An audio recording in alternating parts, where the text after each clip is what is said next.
In a quiet village in Ghana, a baby girl was born under a cloud of shame. Her mother vanished. Her name was whispered with pity, and for years, she believed she was nothing more than a mistake. But that same girl would rise from rejection to become a storm, uncovering hidden truths, challenging powerful men, and shaking the foundations of everything that tried to silence her. This is not just a story about pain. It's about power, about a girl named Adoma, whose cry broke the silence of a nation. Stay with me to the end, because what starts as heartbreak ends in a way you will never forget. The rain had just begun to fall when Adoma was born. It wasn't the kind of rain that swept roofs or flooded the dirt roads of her small village in the eastern region. It was gentle, steady, like the sky was mourning something long lost. Her mother, Elra Ama, was only 16, her body shaking from the agony of childbirth, her soul torn by shame and fear.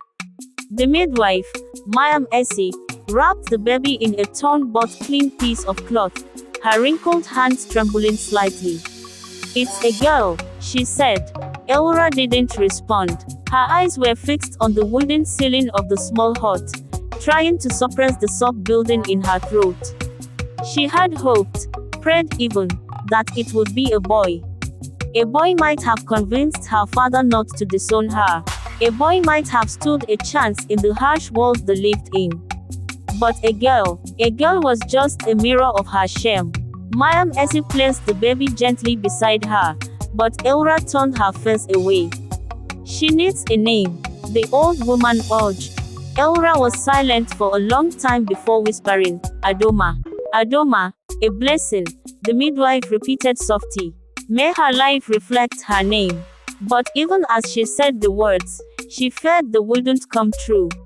Because blessings rarely found girls born in disgrace.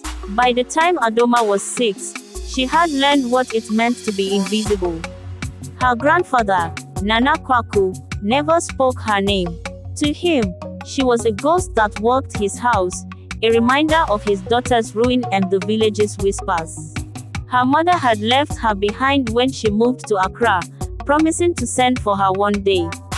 That day never came. Adoma spent her days fetching water, sweeping the compound, and listening to her cousins laugh as they headed to school in their neatly pressed uniforms. She longed to go with them, to carry a slate, to read the books her mother once cherished. But instead, she carried shame. "Why don't you go to school?" Kwame, the son of the village teacher, asked her one day. She shrugged. "Do you even know how to read?"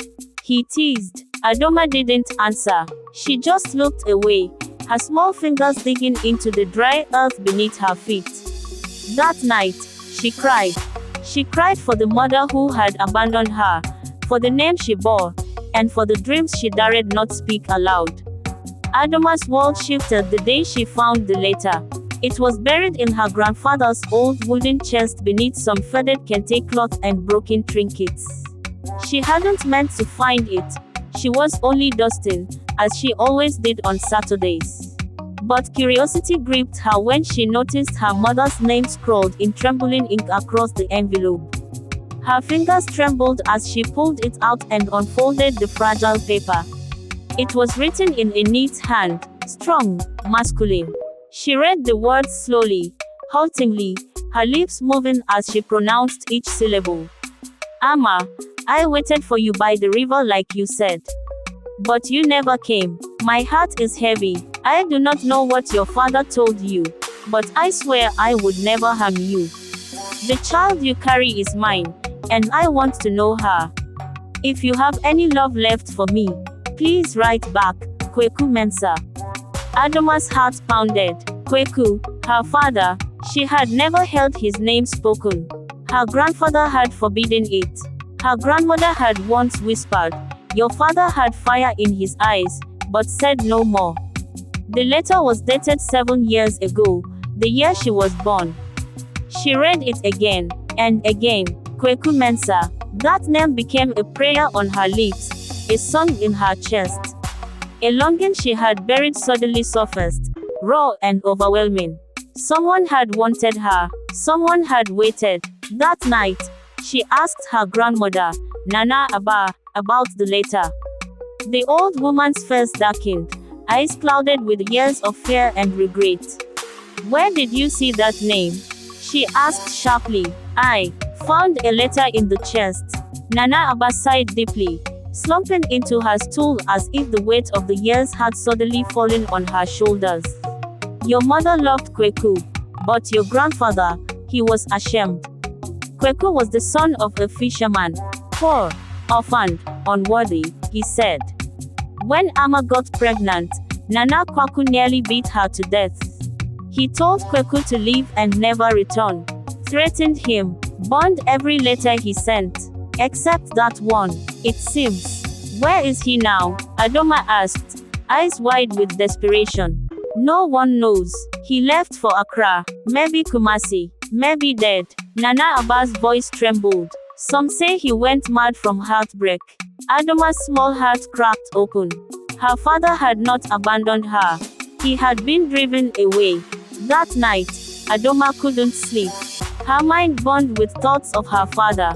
For the first time, she felt less alone. Someone had loved her once, even if only from afar. And something else awakened in her, a fire, small but fierce. She began sneaking into the village school compound in the evenings, collecting scraps of chalk, scribbling letters on the blackboard, copying old notebooks left behind. Kwame's teasing turned into curiosity. One evening, he caught her. Why are you here? He asked, surprised. I want to learn. Instead of mocking her, he handed her his old spelling book. Start with this, he said, almost shyly. They met every evening after that. He taught her everything he knew. Letters, numbers, words, stories. By the time she was 10, Adoma could read better than most girls twice her age. But knowledge wasn't all she gained. She also found something she had never known before, hope. During the annual Akwaside festival, a tall stranger arrived in the village.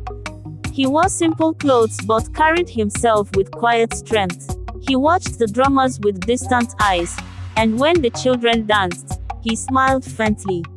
No one recognized him, but whispers followed him everywhere.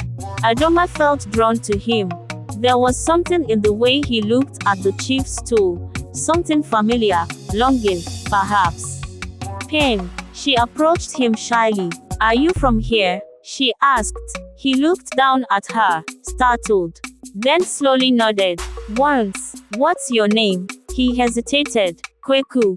Her breath caught in her throat. Kweku, Mensa. He froze. Who are you, child? He asked, his voice thick with something unspoken. I am Adoma, Elura Ama's daughter.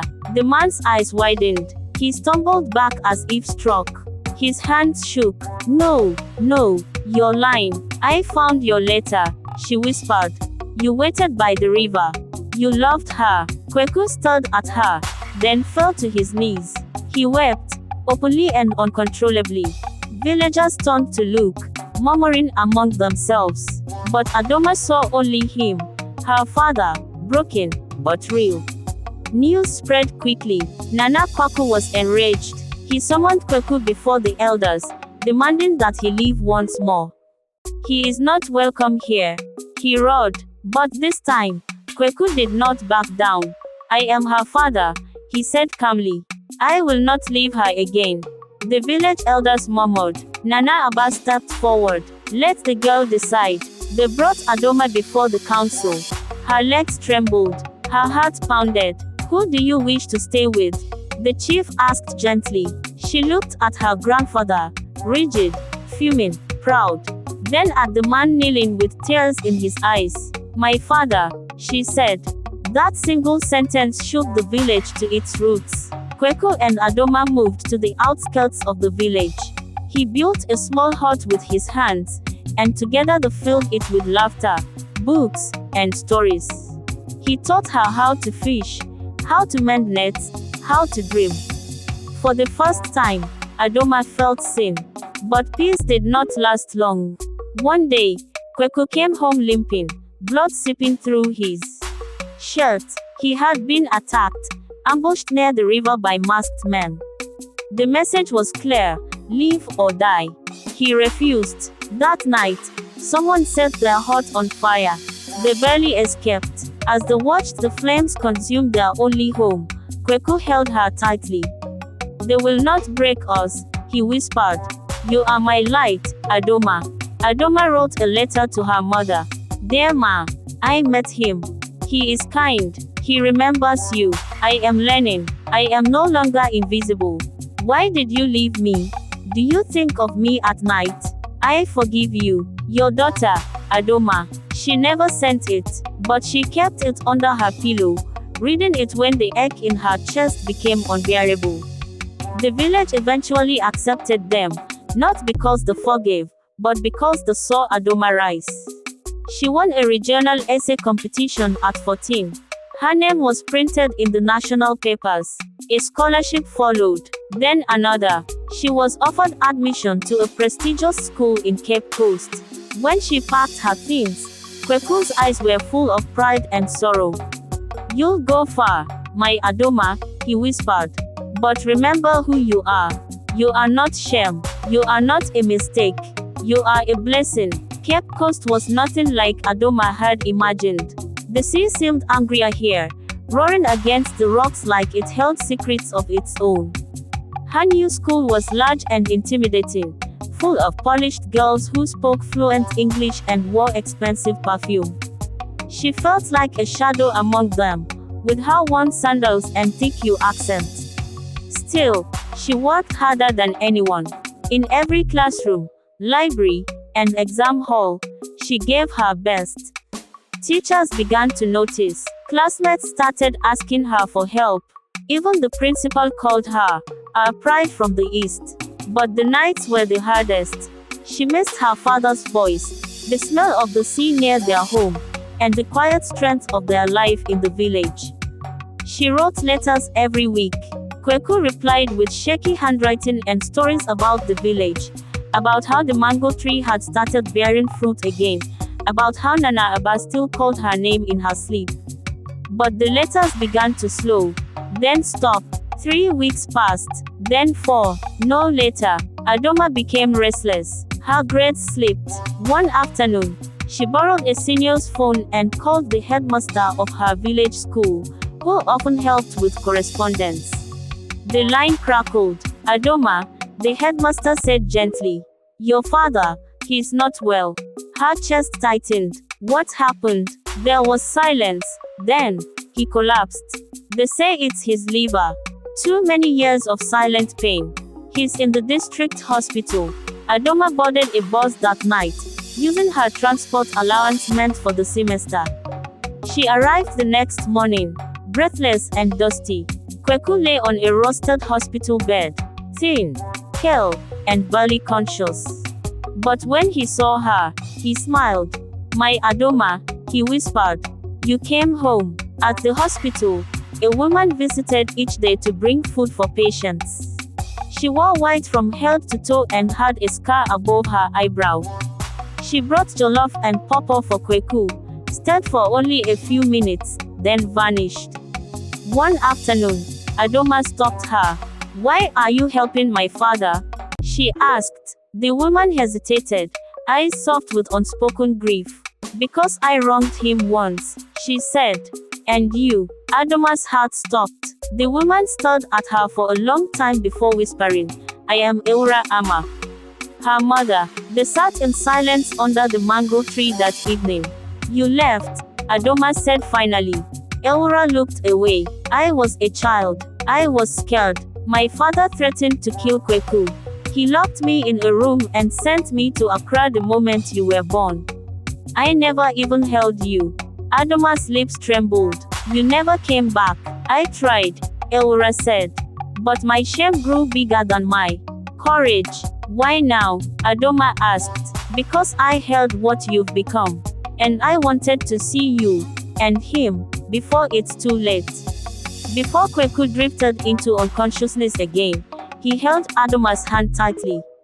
"There is one more thing," he murmured. What is it? His eyes clouded. You were born of love. But there's more. He paused, gasping. Your mother is not the only one who lied. Adoma leaned closer. There was a second man. Someone powerful, who wanted your mother. Your grandfather offered her to him to restore honor. But she refused. She ran to me. Adoma's head spun. What does this mean? Kweku coughed violently. They tried to hide it. But if something happens to me, look in the wooden drum under the floor. He passed out. Adoma's world cracked open. That night, she returned to the old hut. She dug beneath the floor with her bare hands, that kicking her nails, tears streaming down her cheeks. And there it was, a hollow sound. A drum, sealed tight. Inside, a stack of old documents, birth records, a police report, and one torn photograph. Her mother, bruised, a police statement, charges withdrawn, name redacted, but one name was not hidden. Hon. Isaac Nyamekie, a prominent local politician, married, respected, dangerous, and the man who had tried to force himself on her mother. Adoma's knees gave way. Her grandfather had offered her mother to a predator for power. Adoma took the evidence to the village council. The elders were afraid. He is powerful, one warned. He funds the clinic. He must be stopped, Adoma said. He almost destroyed my mother. He tried to erase me. They delayed. They debated. But one elder, Kojo Boateng, stood with her. You have your father's fire, he said. We will bring this to light. Together, they submitted the files to the district authority and then the regional press. The storm began. The news broke within days. Honorable accused of attempted rape and bribery cover-up. Isaac Nyameke denied everything. He threatened lawsuits. But photos, letters, and witnesses emerged. Elra came forward, tearfully, bravely. I was 16. He told my father he could save our family's name. He tried to ruin me instead. The people turned against the once beloved leader. He was arrested. Adoma stood silently at the courthouse, her hand in her mother's, the ghost of her father's strength holding her steady. Kweku held on for 2 more weeks, long enough to see his name cleared, long enough to see his daughter shine. He died on a rainy Tuesday, holding her hand. Go, he whispered, live, forgive, and never let them silence your voice. Adoma wept for hours. She had found him too late, and lost him too soon. But his voice echoed in her.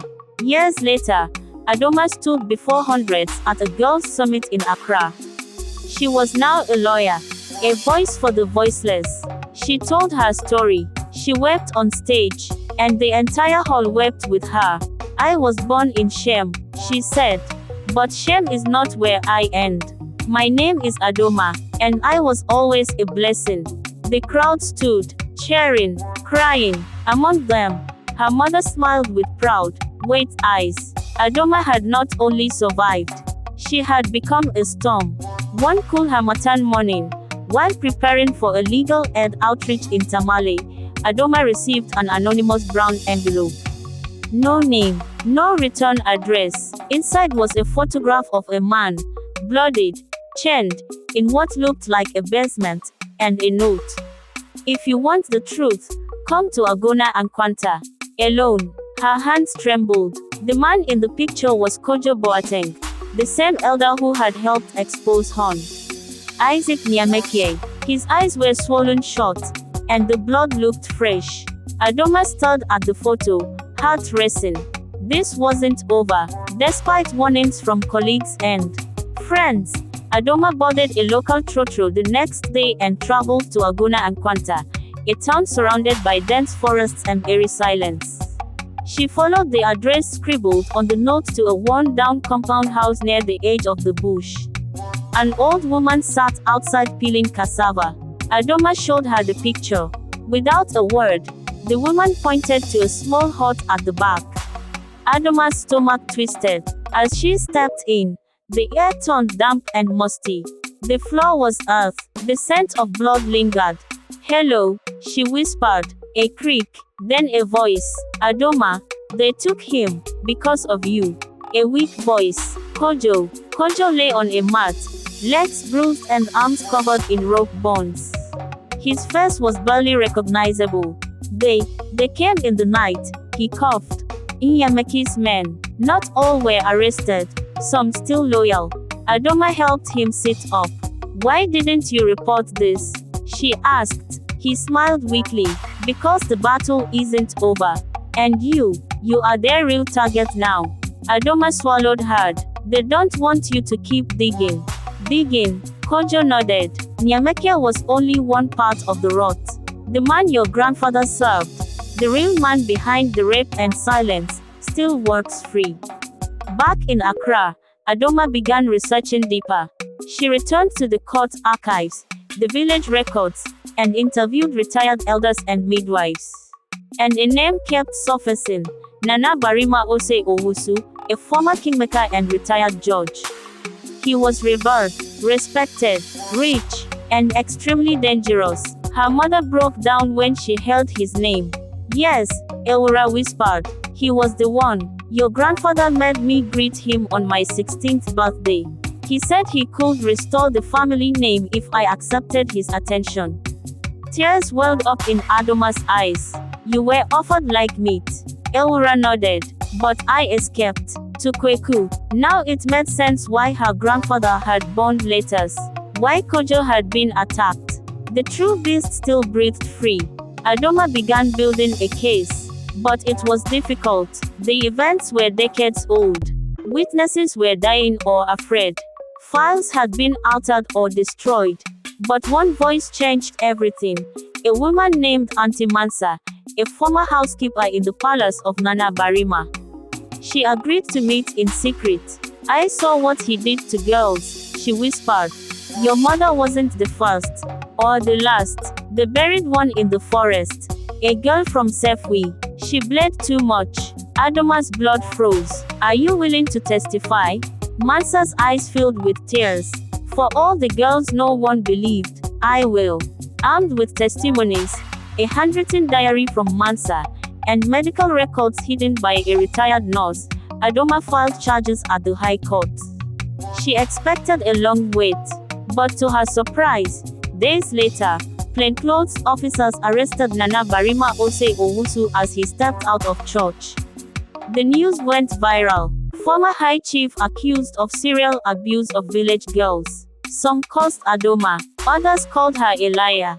Threats poured in, but survivors began to come forward. One by one, Adoma gave them a platform. Their tears became a river of truth. On the day of the trial, the courtroom was packed. Journalists, activists, survivors. Nana Barima sat in silence, unrepentant. Mansa testified, voice shaking but firm. Elra followed, breaking down mid-testimony. Adoma held her mother's hand in court, helping her speak every painful memory. Adoma gave the final closing remarks. I was born in shame. My mother suffered in silence. My father died with dignity. But silence protects monsters. We will not be silent anymore. The judge delivered the verdict. Guilty. A gasp rippled through the room. He was sentenced to life. The victory sparked a movement. Villages across Ghana held forums for women's voices. Schools invited Adoma to speak. The government began reviewing old abuse cases. She created a program called Inkabom Unity, offering legal aid and therapy for rural girls. She visited every village, every hut that once held silence. She became a flame in the darkness, but not without cost. On the anniversary of her father's death, a package arrived. It contained an old cassette tape. It was her father's voice. Adoma, if you are hearing this, it means you have found your path. I knew you would. Your mother loved you. I loved you. The world may not have wanted you, but I did. You were never a burden. You were my blessing. She cried like a child. Years later, Adoma stood in front of the Parliament of Ghana, addressing lawmakers about gender justice. She began her speech not with statistics, but a name. My name is Adoma. I was born out of silence, but I will die with my voice heard. They all stood, in awe, in tears, for the girl who was once invisible, had become the voice of millions. And Ghana would never forget her cry.